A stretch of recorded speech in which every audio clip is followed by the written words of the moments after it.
Hebreus, no capítulo 11, no verso 1,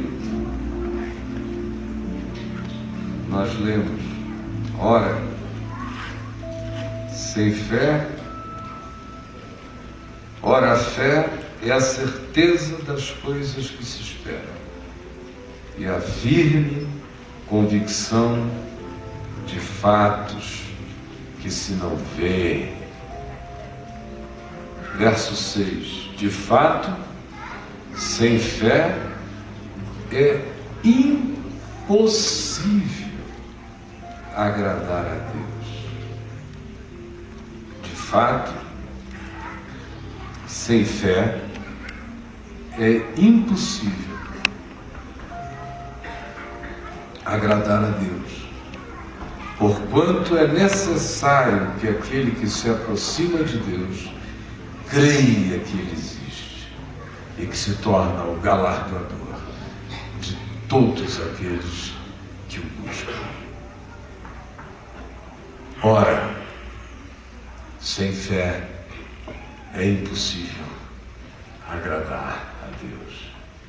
E a fé é a certeza das coisas que se esperam e a firme convicção de fatos que se não veem.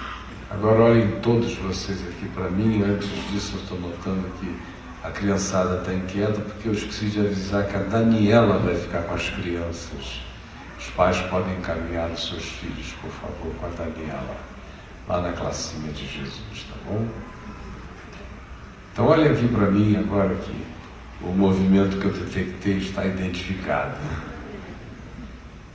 A fé é a certeza das coisas que se esperam e a firme convicção de fatos que se não veem. Ora, sem fé é impossível agradar a Deus, porquanto é necessário que aqueles que de Deus se aproximam creiam que Ele existe e que se torna o galardoador de todos aqueles que o buscam. Qual é a diferença entre fé e crença? Você consegue estabelecer? Para muita gente, crença e fé são termos sinônimos, quando na realidade eles não são. Crença pertence ao conjunto das construções humanas. Crença é algo que se vincula muito mais à cultura, aos dados de natureza antropológica, à coletividade e à sua construção humana do sagrado, dos seus nichos, das suas iconoplastias, dos seus objetos de culto, dos seus modos operantes espirituais, as suas mecânicas rituais, e que são construções seculares, são valores agregados, em geral são heranças. Por isso eu disse que tem a ver com o elemento humano, cultural, antropológico, com a construção generacional, ou seja, geração após geração, de determinados dados que foram oferecidos originalmente para um grupo humano ou desenvolvido por esse grupo humano e que se sofisticou no curso das gerações, criando uma teia que para um determinado grupo faz um sentido que em geral se vincula às saudades ancestrais, às memórias ancestrais, de tal forma que as crenças são quase máquinas do tempo, de preservação de identidades, de transferência de identidade, de realidades comuns, vinculando você e os que lhe antecederam. Daí as crenças têm um poder afetivo tão poderoso em nós, porque na realidade elas se vinculam ao papai, à mamãe, ao vovô, à vovó, à história da minha família, aos que me precederam, aos que fizeram sacrifícios para me educar, para me colocar num bom caminho. E ainda por essa mesma razão, é que as pessoas se vinculam tão visceralmente às crenças que mesmo quando elas encontram a fé, elas têm dificuldade de deixar a crença, porque deixar a crença psicologicamente equivale a desvalorizar o pai, a mãe, o avô, a avó, as heranças, as construções, aos tambores, às batidas, aos sinais de fumaça, às flâmulas, às bandeiras, aos ritos, às celebrações, a tudo aquilo que faz parte da nossa memória coletiva e individual, mas que não necessariamente tem qualquer coisa a ver com a fé, segundo Deus. E aí eu encontro muita gente boa, que teve crenças a vida inteira, e pessoas que deram-se a tais crenças. E aí, de repente, sofrem um choque da fé. E o encontro com a fé segundo o Evangelho, segundo Jesus, já chega desconstruindo praticamente toda a crença. Porque o Evangelho, entendam-me bem, é a anticrença. O Evangelho é a anticrença. É a anticrença não só em relação aos paganismos primeros e chocantes, para os nossos sentidos sofisticados e para os nossos sabores afrescalhadamente pós-modernos. Não só para esse tipo de primitivismo o Evangelho é um choque desconstrutivo. Ele é um choque também para o próprio cristianismo, que é feito de crenças. Crenças e mais crenças e pouca fé. São heranças que você não sabe nem de onde vieram. Se lhe perguntarem por que você pede ajuda ao seu anjo da guarda, você vai dizer porque a vovó dizia anjo da guarda, me protege hoje à noite. Aí você diz anjo da guarda, me protege nesta noite. Não é mais ou menos assim. Por que você faz orações à Virgem Maria, por exemplo?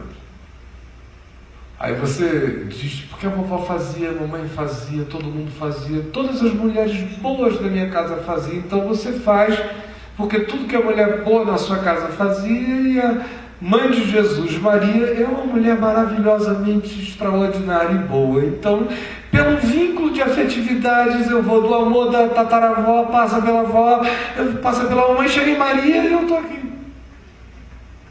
Mas se você for espremer, você não sabe que o Evangelho não diz para ninguém fazer nenhuma oração a Maria, que essa coisa foi se desenvolver já no século VIII depois de Jesus, que recrudesceu, ganhou força intensa, foi na Idade Média.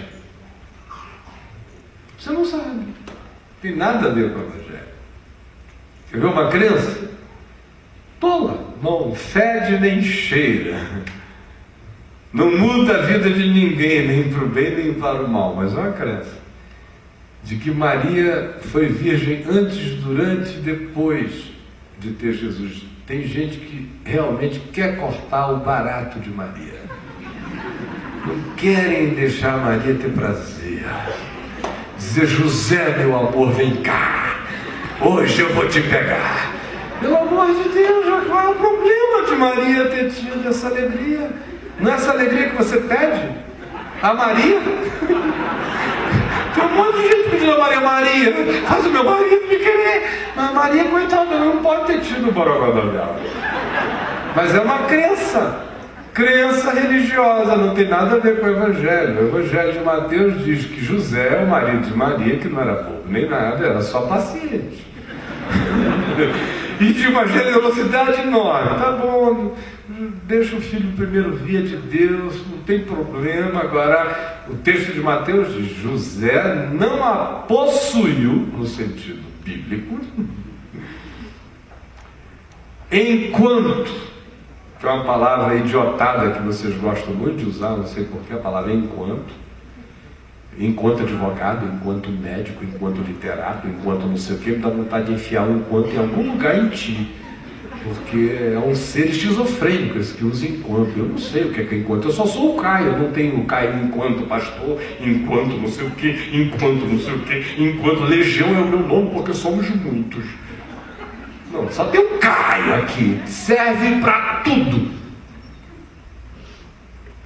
Então José não a possuiu enquanto ela não deu à luz ao seu filho primogênito. Significa dizer que depois...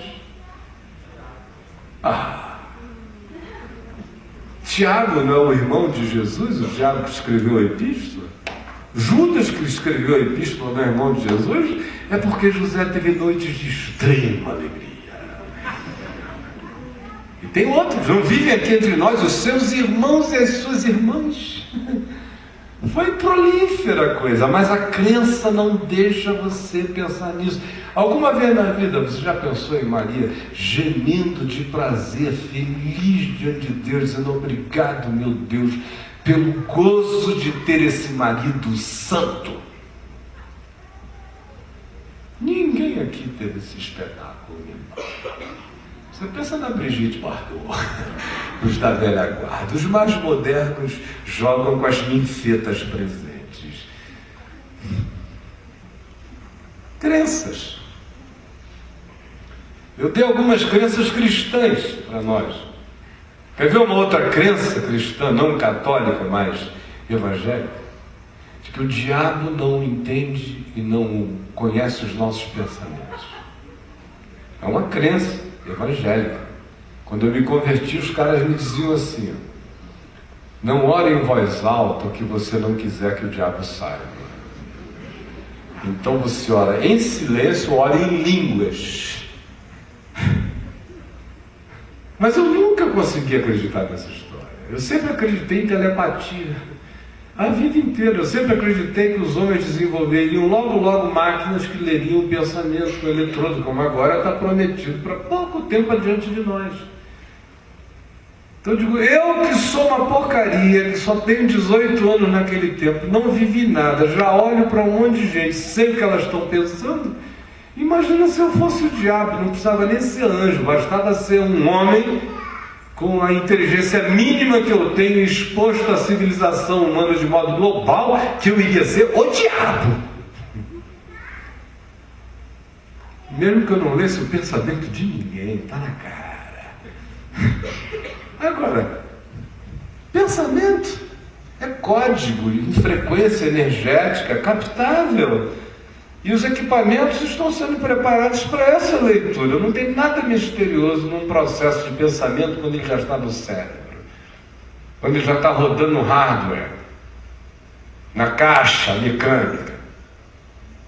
Mas a crença evangélica, em muitos de vocês ainda é esta: vocês não admitem que frequentaram grupos onde isto era uma verdade? Você quer me citar uma crença evangélica, um dogma evangélico? Alguém tem coragem de levantar e falar um dogma evangélico? Uma crença? Ninguém aqui tem? Dou-lhe uma, dou-lhe duas. Igreja é casa do Senhor. É, igreja é mesmo. Você está se referindo ao templo? Então a crença não é a igreja, é o templo, é a casa do Senhor.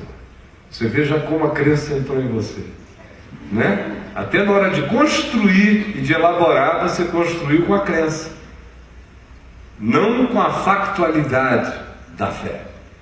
A fé diria: o templo é um lugar aonde gente que supostamente tem fé se reúne para adorar a Deus. Quando isto acontece, possivelmente uma igreja esteja reunida ali.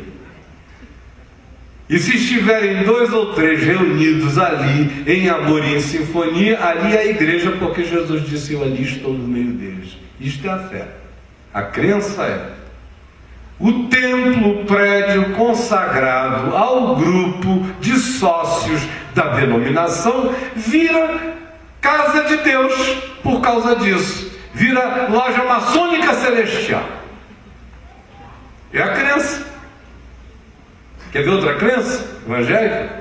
Não se pode desobedecer a um pastor, senão o cara está danado. E é nessa que vocês já entraram em todas as porcarias do mundo, já fizeram aqueles milkshakes de xixi com caca e vômito e beberam. Sabe, brincadeira de criança, de todas as porcarias do mundo? É o que muita gente aqui andou comendo por causa dessa de pastor, a gente tem que obedecer. Olhem bem aqui para mim. Se eu sou o pastor de vocês, não me obedeçam. Olhem bem para mim, não me obedeçam. Eu não tenho nada para vocês me obedecerem. Eu não sou o pai de vocês, a mãe de vocês. Eu não faço ninguém me dormir, não canto um lullaby para ninguém, não embalo a rede, não limpo o bumbum, não troquei fralda. Eu só sou um divulgador do Evangelho de Jesus, ninguém aqui tem que me obedecer. Agora, obedeçam o Evangelho toda vez que ele sair da minha boca de verdade. Aí não tem nada a ver comigo, é com o Evangelho. Porque ao Evangelho eu me submeto e eu obedeço a ele. A mim? Minha autoridade não vem de mim. Minha autoridade só vem do Evangelho. E se eu estiver ensinando o Evangelho, sigam o Evangelho. Não estou pedindo para que me sigam, estou pedindo para que sigam o Evangelho que está sendo pregado. Que obedeçam a palavra de Deus. E no dia que eu falsificar o Evangelho, não me ouçam. Como Paulo disse, se eu mesmo vier e pregar o Evangelho que seja uma adição a este, ou uma subtração a este, que vocês ouviram e que foi anunciado, ainda que eu faça isso, considerem-me anátema, ou ainda que um anjo de luz desça do céu e pregue qualquer Evangelho que não seja este, que também seja considerado anátema. Então essa crença evangélica, que já é herança católica, e que tem a ver, e que já é herança xamânica, que já é herança pagã, que é a herança do pajé, que é a herança do feiticeiro, que é a herança legada pelo controlador de mentes tribais. É crença que foi incorporada sutilmente pelo cristianismo e ungida com versículos do tipo: aquele que falar mal contra o ungido do Senhor vai entrar no cacete.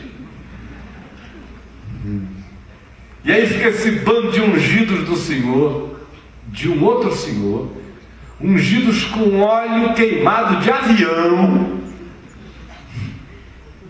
colocando uma canga do inferno, cheia de crenças pesadas, que nada tem a ver com o Evangelho, e chamam isso de fé, e você se submete a essas coisas, vai vivendo essas crenças em nome de Jesus, e anos depois pergunta: meu Deus, será que Jesus estava certo? Porque na sua mente, supostamente, tudo que você está praticando vem do Evangelho. Você não se dê nem no trabalho de separar as crenças da religião do que é pura e simplesmente Evangelho. E como só há promessa de Deus para o Evangelho, e não há promessas de Deus de que as crenças da religião se factibilizarão, se realizarão, trazendo resultados reais para nós, depois de um tempo você está dizendo: será que a palavra de Deus é verdade mesmo? Porque eu estou aqui há tanto tempo, ouço tanta coisa maravilhosa, mas de fato nada muda para a vida em mim. Porque você é crente das crenças, você é filho das coisas sagradas.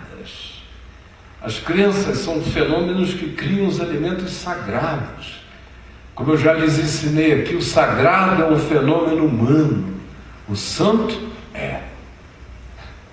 Nenhum homem faz nada ficar santo, os homens fazem as coisas se tornarem sagradas, sacras, Sacrifício, que vem de sacro ofício. O homem se reúne à média do consenso comunitário e manta uma determinada coisa de um poder que ele não tem, mas que a ele nós atribuímos. Isso se transforma na nossa crença e é um valor comunitário que nós prezamos imensamente, de tal modo que isto fica sagrado, como na maioria dos templos. Tem gente que fica até zangada, se o cara senta em cima daquela grana lá. E tenho desconfianças de que a minha liberdade aqui me faz a fazer o que eu quiser em cima dessa grana, inclusive ventilar lá. Isso aí, meu querido, é sagrado para você, mas isso aqui não é santificado pelo sagrado, é santificado com ações de graças e com atos que usem isto com verdade e justiça no Senhor. Do contrário, está no lugar certo mesmo, tem que ficar aos pés dos apóstolos. Não é assim lá no livro de Atos dos Apóstolos? É aqui no pé mesmo. O dia que ficar na minha cabeça, vocês não me reconhecerão, e nunca ficará, não ficou até hoje, e eu morrerei com isso debaixo do meu pé. Isso é sagrado, mas não é santo. O sagrado é a média humana que produz com suas crenças. O santo, nenhum de nós faz, é Deus quem santifica. É Ele que atribui santidade. Nenhum de nós tem poder de fazer ou retirar. Se Ele diz que é. Ele separa para Ele. Santo significa cortado, separado por Deus e para Deus. Aí você diz, bom, mas você começou perguntando sobre a diferença entre fé e crença. Onde está a fé? A gente já sabe o que fé não é. Fé não é crença. Fé é a certeza das coisas que se esperam e a firme convicção de fatos que se não veem. As crenças trabalham com o passado, as coisas que foram. A fé, as coisas que se esperam. As crenças trabalham com o legado de coisas que se veem e com os fetiches que representam tais coisas. A fé é desfetichizada de tudo. Ela não precisa de visibilizações. É a certeza de coisas que se esperam e a firme convicção de fatos que se não veem. A fé tem uma natureza completamente distinta da crença. A crença é humana, mecânica, funcional, transferível, fruto de aprendizado, é pedagogicamente ensinável, é compreensível, é um pacote. A fé, por mais que eu a ensine em você, eu posso apenas ensinar ensinamentos, eu não lhe ensinarei fé. Fé é dom de Deus. Fé é pura graça, é favor imerecido. Fé é geração espontânea do Espírito Santo, produzindo algo que eu de mim mesmo não gero, por mim e para mim. Fé é a instalação do absurdo contra toda lógica.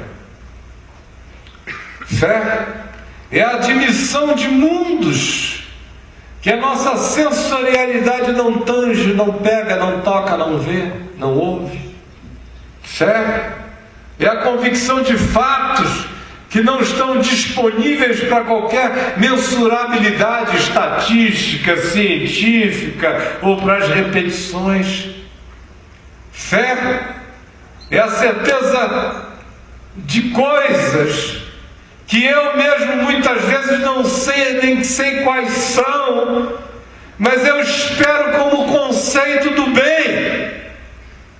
Outras vezes são coisas que eu conheço, ou que eu supostamente penso que conheço, e que eu digo, Senhor, eu creio que elas não estão presentes hoje, aqui e agora, mas eu as espero com paciência, a certeza de coisas que eu espero, baseado em promessas, fundado na palavra, consubstanciado pelo que está dito e revelado, como testemunho também do Espírito de Deus, energizando o nosso coração para aquela esperança, naquela esperança que diz: eu me ofereço a Ti para esperar com paciência o que Tu prometeste. A fé é a certeza de coisas que se esperam. Que coisas são essas? São aquelas que a gente produz com o nosso capricho, com as nossas determinações mentais, com as nossas agendas de interesses quase sempre absolutamente superficiais ou egoísticos? Absolutamente não. A fé não é o meu capricho, não é a minha veneta, até porque eu não sou chamado pelo Evangelho para ter fé na fé. Fé na fé tem muito poder, mas tem um teto, é o teto da fé na fé. Muita gente aqui tem fé na fé, mas não tem fé em Deus. Quem é que tem fé na fé? Eu os conheço rapidamente por uma frase simples: é preciso orar porque existe poder na oração. O cara que me diz que tem poder na oração está lhe confessando que existe poder na fé na fé. Ele acha que o ato dele orar deflagra uma mecânica que vai criando uma espécie de nanopartículas crescentes e descontroladas no mundo espiritual que toma o inimigo. Fé na fé. Fé na fé é o que o Augusto Cury ensina andando aqui nesse mesmo palco, quando faz palestras aqui no La Salle, com aquelas besteirinhas dele. Fé na fé é o que essa moçada toda ensina aí da autoajuda. Creia em você, levante hoje e diga: eu sou o cara, nasci para ser gostoso, ninguém me segura, pensamento positivo.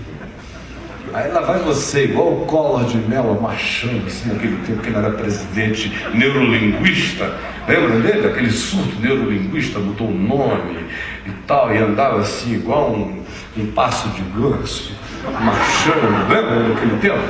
Era tudo positivismo, fé na fé. Quando não deu certo, eles mataram muito bode, fizeram muita macumba lá na Dinda, era crença.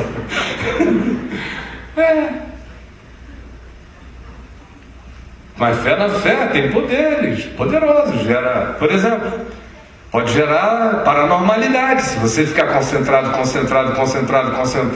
querendo expandir o seu potencial mental, você pode desenvolver telepatia, um monte de coisas. Mas não tem nada a ver ainda com Deus. É fenomenologia mental, cerebral, explicável. Fé na fé é alterofilismo de pensamento, só isso. Não é fé.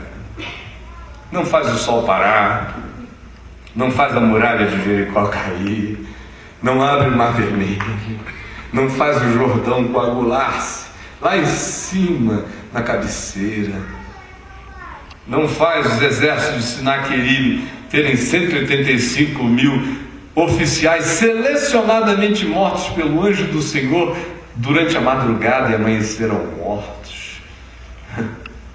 Não realiza a esperança de um velho de 100 anos mais broxa do que a brochura, e que ainda está em pé, e nada mais em pé dele, esperando um filho de uma mulher de 90.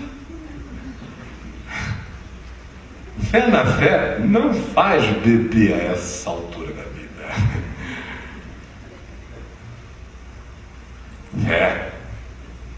Fé na fé não leva um filho até um altar para ser sacrificado, na esperança de que mesmo que eu mate, eu creio no Deus que tem o poder de ressuscitar dos mortos.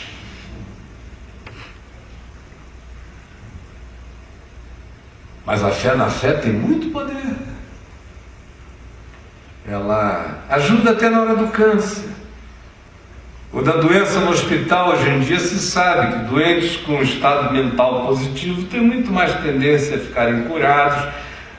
Já há estudos enormes que mostram que, independentemente das crenças, alas de hospital onde pacientes são pessoas que oram, que têm alguma esperança espiritual, a recuperação delas é melhor. Mas há um teto na fé, o teto é da sua mente. Chegam coisas tão absurdas que transcendem tanto o nosso entendimento, que quando essas coisas se apresentam, a fé na fé morre. Ela não resiste ao absurdo. A fé, que é a certeza das coisas que se esperam e a firme convicção de fatos que se não veem, a maior característica dela não é só que ela resiste ao absurdo, ela é filha do absurdo. Ela se sabe totalmente absurda. Ela se sabe incomunicável. Ela se sabe quase ridícula. Ela sabe que só quem teve revelação vai entender. Ela sabe que isso não está disponibilizado para que o homem capte com os recursos da inteligência, da mente, da erudição, da elucubração, da filosofia ou de qualquer outra mecânica de pensamento. A fé sabe que o instrumento humano é limitado para ela própria, porque ela é dom de Deus. Ela só não seria limitada pelo próprio homem se ela não fosse dom de Deus, se ela nascesse do homem, mas nem em mim ela nasce. Então a fé, que Deus chama fé, que vem de Deus, quando nasce em mim, não é crença, nem é positivismo da fé, é graça brotando em mim e que me qualifica como filho do absurdo, para resistir todo absurdo, para enfrentar todo absurdo, para não temer o absurdo e para, em não compreendendo o absurdo, entender o lugar do absurdo da existência. Então a fé é a certeza de coisas que se esperam. E essas coisas que a gente espera não são os frutos da nossa invenção. Tem que ser as esperanças fundadas nas promessas do Evangelho como palavra de Deus a realizar-se e cumprir-se na vida humana. De modo que a minha fé não precisa inventar nada, ela só tem que botar o pé na rocha da esquina, em Jesus, na pedra angular, e por Ele avaliar tudo, medir tudo, entender tudo, discernir tudo. As minhas esperanças no Evangelho não são fruto das elucubrações dos meus sonhos do tipo Walt Disney. If you can dream it, you can do it. Claro, a imaginação humana pode imaginar muitas coisas e realizar coisas boas e mais. E a história inteira dá esse testemunho, mas a fé não é essa brincadeirinha Walt Disney. Walt Disney tem que fazer o mar de Moisés se abrir ali com serviços hidráulicos, porque ele disse: if you can dream it, you can do it, mas tem que botar um monte de equipamento para a água separar, para você andar por sobre as águas, para o King Kong gritar, para não sei o que, para a casa fantasma parecer que tem fantasma, é tudo truque. Mas if you can dream it, you can do it. Até a sua mulher, por quem você é louco, aparecer com o diagnóstico de uma doença incurável. Aí eu quero ver o if you can dream it, you can do it funcionar. seja para curar, ou seja para suportar a dor. Fé é a certeza de coisas que se esperam não apenas para a presente ordem de coisas, mas é a certeza de coisas que se espera e que transcendem também a presente ordem de coisas. Eu tenho fé para o dia de hoje, para o dia de amanhã, tenho fé para a terra e tenho fé para qualquer dimensão onde eu esteja. Ela é a certeza das coisas que se esperam e a firme convicção de fatos que se não veem.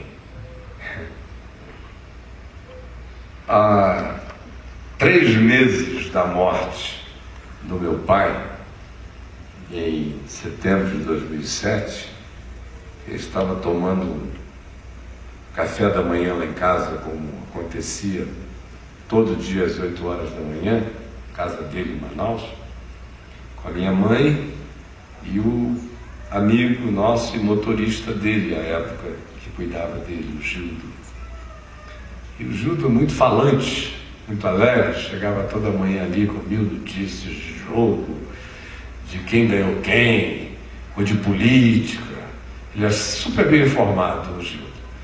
Chegava lá com meu pai: pastorzinho, você já viu um absurdo que esse governador está fazendo? Não sei o que e tal, aqueles papos no café da manhã. O papai quer, tomando aquela papinha dele, mamãe ali também sem muito assunto, meditativo, e o Gildo falando.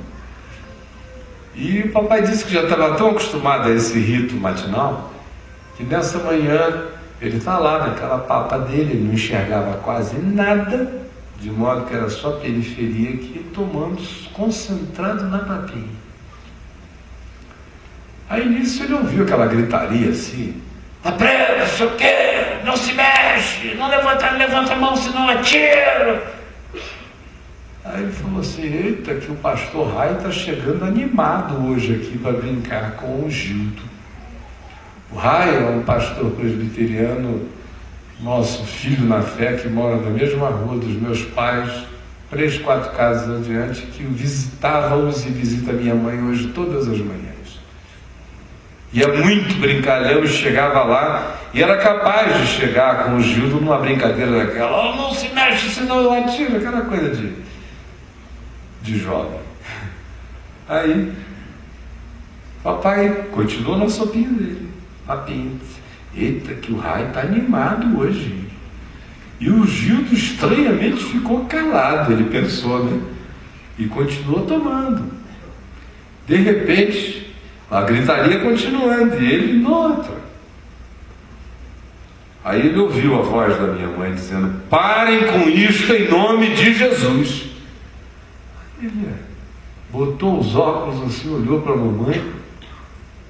A minha velha não é de usar o nome de Deus em vão. Tem alguma coisa acontecendo aqui. Quando ele olhou, ele viu aqueles 3 homens enormes, cada um com pistolas automáticas na cabeça do Gildo. O Gildo parado, sem palavras, e os caras dizendo o seguinte: pode passar todo, que isso é um assalto. E aquele velhinho de 80 e poucos anos, já alquebrado, andou de muleta a vida inteira, uma bengala de carne, mas mais macho do que o Monte Everest. Eu estou lhes dizendo, eu nunca encontrei um macho, nenhum homem, mais macho, mais homem do que aquele. O resto é projeto, ainda, dos que eu conheci, pelo menos. Não me leve a mal, não, eu me incluo nessa categoria, quando eu vejo o que é um homem.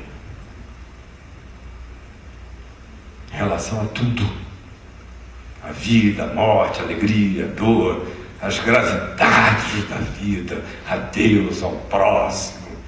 Eu sou um moleque ainda perto daquele velho.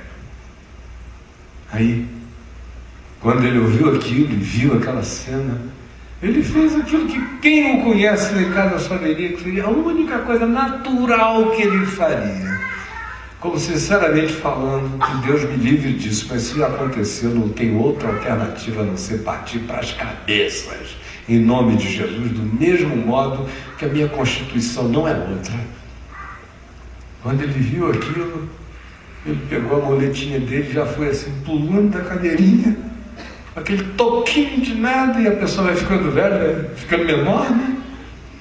Não se enxergar coisa alguma, e olhou para eles e disse: vocês ponham-se para fora da minha casa agora, em nome de Jesus, corram daqui, ponham-se em retirada, já! E os três saíram se atropelando pela porta, era revólver e pistola, uma confusão, caíram pela rua, se ralaram, desesperados, correndo rua abaixo. Depois descobriram que eram os policiais que faziam parte dessa gangue, treinados, e saíram na carreira. Aí a minha mãe foi lá oferecer a ele uma água com açúcar. Ele tinha voltado a comer a papa, botou os caras para correr. Já foram? Já. Continuou comendo a papa, não deu a menor bola para o tema. Aí daqui a pouco chega a minha mãe: meu velho, pega essa aguinha com açúcar aqui, bebe. Ele falou: não, eu estou comendo aqui a minha papa, vai estragar o gosto. Se não é para acalmar, que acalmar, minha mulher? E eu estou orando por eles, para eles ficarem calmos. Eu sou calmo em pessoa.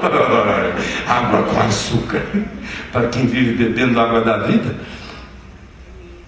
Aí a mamãe disse: vamos ligar para o Caifás para avisar o que houve. Ele disse: vou preocupar meu filho, deixa ele trabalhar o dia inteiro, só notícia para ele se divertir à noite. Aí quando chegou a noite, ele me liga: e aí, pai, tudo bem? Tudo bem, não sei o quê, alguma novidade? Besteira que aconteceu hoje aqui. O que foi? Os homens que entraram aí. Aí lá vem a minha mãe: me dá esse telefone. Aí fala: teu pai tem essa mania de fazer tudo que é grave e virar nada. Eu falei: besteira. Eu falei: não, meu filho, foi um negócio horroroso. Aí lá ele pegou o telefone e falou: meu filho, horroroso nada, horroroso para os rapazes. Os seres humanos que se colocam numa situação dessa é horroroso. Depois, olha, e assaltar minha casa, que perigo. Assaltar minha casa, perigo para os rapazes. E vocês pensam que ele está de coração? É um perigo. Se eu pudesse, eu só queria fazer duas perguntas a eles. Meus filhos, o que vocês viram exatamente atrás de mim quando eu fiquei em pé? Porque não era em mim, era atrás de mim. E a segunda coisa que eu diria: tomem cuidado, esse modo de vida é muito perigoso. E mais perigoso ainda é assaltar a casa de um homem como eu. O anjo do Senhor acampa ao seu redor dos que o temem e os livra. Você já pensou o que é encarar o anjo do Senhor? Agora o que é isso? Você olha e diz: é um ingênuo. É tudo que é anjo babando de alegria, dizendo: Deus, mais crente assim, mais gente assim. Porque tão raros são esses assim. Porque a promessa é essa: é andar sem medo, é de dia não te molestará o sol, nem de noite a lua. O Senhor te guardará de todo mal, guardará a tua entrada, guardará a tua saída desde agora e para sempre. Caiam 1000 a teu lado, 10.000 à tua direita, tu não serás atingido. Isto é porque eu vejo? Não, é porque eu enxergo o que eu não vejo, mas eu creio que é mais real do que aquilo que eu enxergo. Como disse Eliseu a Deus acerca do seu auxiliar e servo Geazi: Pai, abre-lhe os olhos, para que ele enfim veja que mais são os que estão conosco do que os que estão com eles. Porque a certeza, a fé, é certeza também de fatos que se não veem. Quando essa fé se instala na gente, ela não só nos torna grávidos de toda esperança, de uma esperança imbatível, como na mesma hora ela nos eterniza. Ela nos faz cidadãos da contingencialidade do tempo e espaço, ancorados na eternidade, de modo que o absurdo da existência já não tem o poder de ferroar você, porque seu coração já se projetou para além dos absurdos desta vida. A morte dói para quem tem fé, dói. Mas dói infinitamente menos. Faz 5 anos eu sepultei um filho, lindo, amado, querido. Quem tem filho aqui sabe o que é um filho. Eu não preciso explicar o que um filho é para um pai de verdade. Eu estou aqui, vocês me veem falar aqui domingo após domingo sobre esse assunto, choramingar, reclamar. Não doeu? Ah, doeu. Mas teve o poder de me destruir? Nem um pouco. Eu fiquei melhor. Fiquei mais perto da eternidade. Eu sinto o cheiro dele no trono de Deus. Hoje o céu tem cheiro de papai, tem cheiro de Lucas, tem cheiro de vovô, tem cheiro de tanto amigo bom, tem cheiro de tanta gente boa. Cada dia é o lugar mais desejável.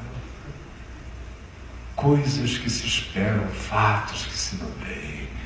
Mas eu já estou assentado nas regiões celestiais em Cristo Jesus pela fé. Esse é um fato que eu não vejo, mas que o mundo espiritual reconhece. Então hoje, eu quero convidar você a fazer um exercício de discernimento. A ter a coragem de se perguntar se o que trouxe você até aqui na vida, esses dias e esses anos todos, foi a crença ou foi a fé? Muito provavelmente a maioria de nós viajou até aqui por causa das crenças. É por isso que você ora como formalidade, mas não crê na resposta, porque na crença a oração é um rito e a resposta é uma loteria. É por isso que você lê a palavra e não crê.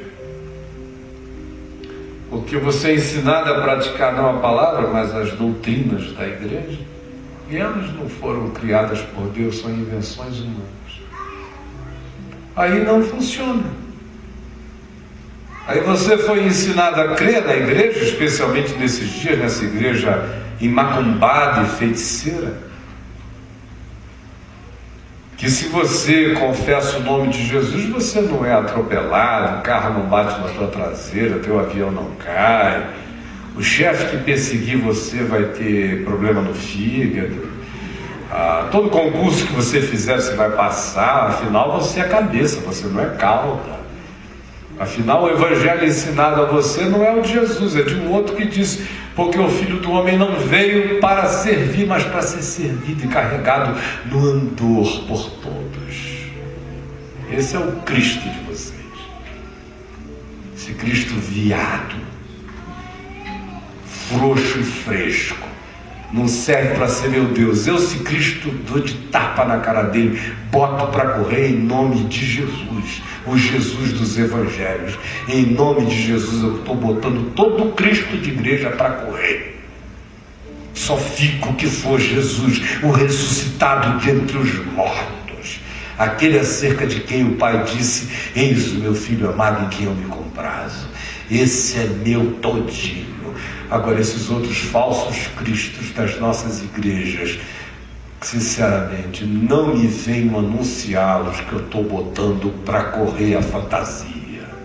É uma fantasmagoria perversa, que não gera fé, capaz de provocar em você essa capacidade de dizer: ainda que a figueira não floresça, nem haja fruto na vide, e o produto da oliveira mente, e os campos não produzam mantimentos, todavia eu me alegro no Senhor, no Deus da minha salvação.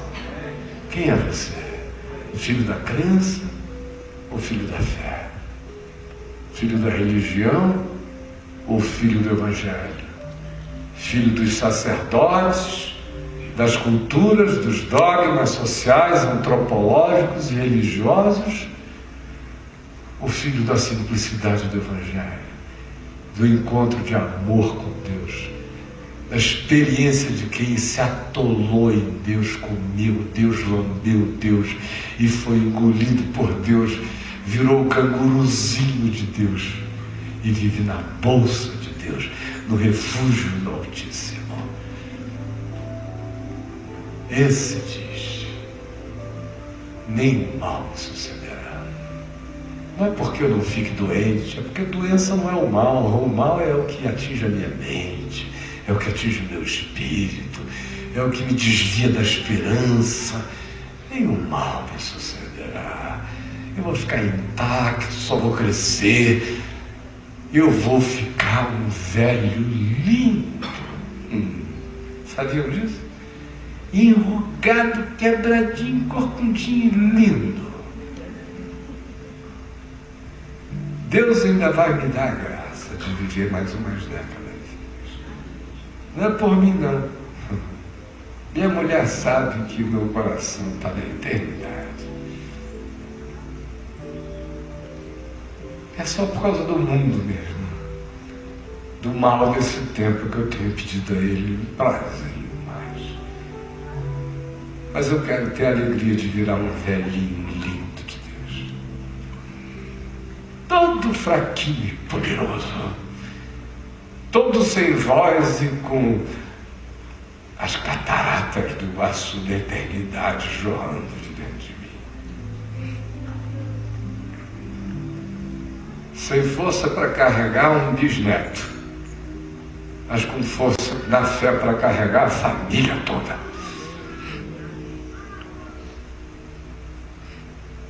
Sem poder para subir numa árvore, mas sentado no pé da árvore da vida, me refastelando de graça. Essa é a diferença entre a crença.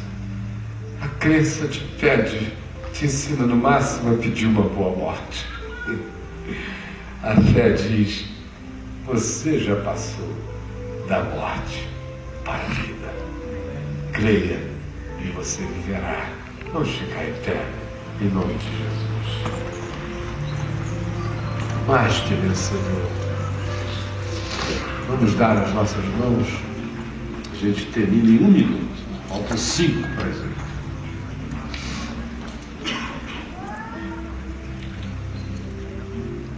Essa semana eu fiz 2 programas na VMV-TV sobre objetos voadores não identificados, uma proliferação mundial e a relação deles com a Bíblia, com os Benai Elohim, os filhos de Deus, lá de Gênesis 6, e as culturas dos povos. Amanhã eu vou dar prosseguimento nesse mesmo tema, mais um programa. Se você tiver interesse, o ao vivo começa às 9 da manhã, tem repetição às 3 da tarde e às 9 da noite na VMV-TV.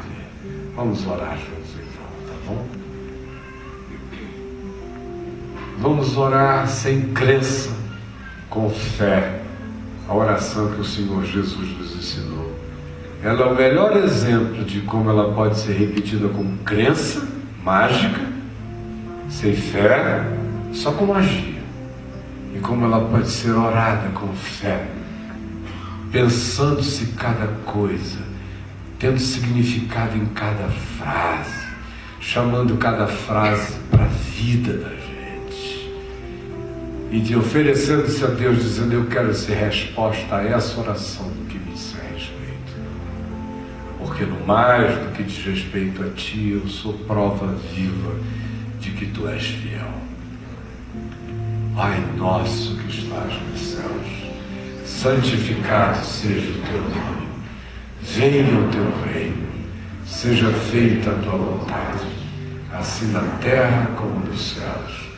O pão nosso de cada dia nos dá hoje. Perdoa as nossas dívidas, assim como nós perdoamos os nossos devedores. E não nos deixes cair em tentação, mas livra-nos do mal, pois Teu é o reino, o poder